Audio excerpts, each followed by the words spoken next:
வணக்கம். இன்னைக்கு மில்லட்ல சீடை தான் பண்ண போறோம். ரொம்ப ரொம்ப ஈஸியும் கூட. இதுக்கு ரொம்ப உருட்டெல்லாம் தேவையில்லை. நான் இதுல சாமை, குதிரைவாளி இந்த அரிசியெல்லாம் மிக்ஸ் பண்ணி தான் வச்சிருக்கேன். இதுக்கு எந்த அளவும் தேவையில்லை. கொஞ்சம் முன்ன பின்ன இருந்தாலும் பிரச்சனை கிடையாது. அரை கப்புக்கு இருந்தாலும் பரவாயில்ல. நான் 1.5 கப் அளவுக்கு எடுத்து ஒரு அரை மணி நேரம் ஊற வச்சிருக்கேன். ஊறினதுக்கு அப்புறம் பாத்தீங்கன்னா தெரியும். ஒரு 3 தண்ணி அளவுக்கு கழுவிக்கோங்க. அது ரொம்ப முக்கியம். இப்போ நல்ல ஒரு டவல்ல ஒரு 20 மினிட்ஸ்க்கு விளற போட்டுருங்க. ஃபேன் கீழனா ஒரு 15 மினிட்ஸே போதும்.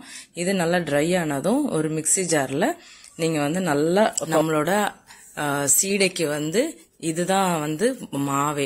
வேற எந்த அரிசி மாவும் சேர்க்க போறது கிடையாது. இப்போ இதுக்கு மசாலா ஒரு 1/4 கப் அளவுக்கு உளுந்து, 1/4 கப்பு கடலைப்பருப்பு, 3 வரமிளகா, குண்டு மிளகா எடுத்திருக்கிற வரமிளகா எடுத்துக்கலாம். ஒரு 10 இலை கருவேப்பிலை, 3 பல்லு பூண்டு, உப்பு தேவைக்கு சேர்த்துக்கலாம். இதை நல்லா வறுத்துட்டு நல்லா ஆறுனதுக்கு அப்புறமா ஒரு மிக்ஸி ஜார்ல போட்டு நல்லா அடிச்சு எடுத்துக்கோங்க. இதுக்கு கூட ஒரு டேபிள் ஸ்பூன் அளவுக்கு காயப்பொடி சேர்த்துக்கலாம். துண்டு காயமா இருந்தாலும் ஒரு சின்ன சைஸ் எடுத்துக்கோங்க.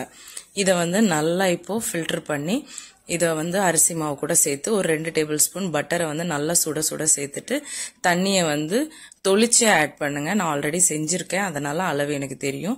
தொளிச்சு நீங்க இந்த மாதிரி பண்ணுங்க. இந்த மாதிரி உருட்டிட்டு டக்கு டக்கு டக்குன்னு கட் பண்ணி போட்டீங்கன்னா போதும்.